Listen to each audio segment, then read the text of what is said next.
Hiki ni kipindi cha Wellness Tips cha MediaWire Express. Karibu mtazamaji wetu wa habari fupi mahiri kwa Afrika katika kipindi cha Wellness Tips. Leo tupo na Dr. Anna Graham, mtaalamu wa afya ya wanawake kutoka katika hospitali ya CCBRT, ambaye ametoa maelezo ya kina kuhusu sababu, dalili, matatizo na njia za kuzuia magonjwa ya zinaa. Dr. Graham anasema magonjwa ya zinaa yanayojulikana kwa kifupi kama magonjwa ya ngono au STIs ni changamoto kubwa ya kiafya duniani kote. Magonjwa haya yanatofautiana kwa asili, baadhi yanayosababishwa na bakteria kama Chlamydia, gonorea na surua.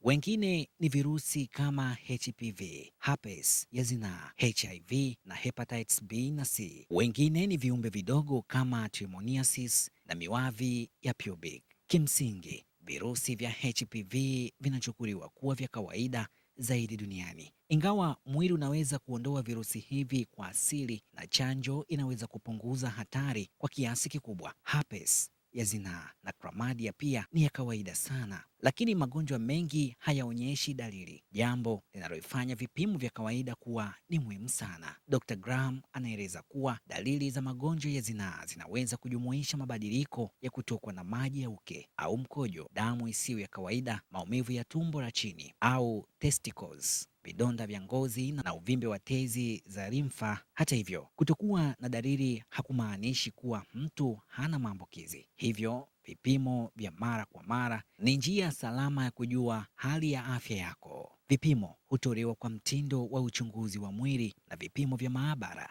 Kwa wanaume, uchunguzi unaweza kuangalia sehemu za siri na korodani, na kwa wanawake, sehemu za nje za uke pamoja na shingo ya kizazi. Sampuli za mkojo, vipimo vya virusi na vipimo vya damu hutumika kugundua maambukizi kama HIV, surua, hepatitis na nyinginezo. Dr. Graham amebainisha kuwa magonjwa yasiyotibiwa yanaweza kusababisha matatizo makubwa, ikiwemo ugonjwa wa ndani wa uke PID, kuharibika kwa mirija ya uzazi, kutoweza kuzaa, mimba nje ya kizazi na maumivu sugu ya tumbo. Magonjwa ya zinaa pia huleta msongo wa akili kutokana na stigma. Kwa hivyo, vipimo vya siri na tiba ya mapema ni muhimu sana. Njia za kuzuia ni pamoja na kutumia kondom kila wakati unapokuwa na mpenzi, lakini pia kupunguza idadi ya wapenzi, na chanjo dhidi ya HPV na hepatitis B. Aidha, PrEP na PEP zinaweza kupunguza hatari za kuambukizwa HIV. Kwa wale walioko na HIV, matibabu ya antiretroviral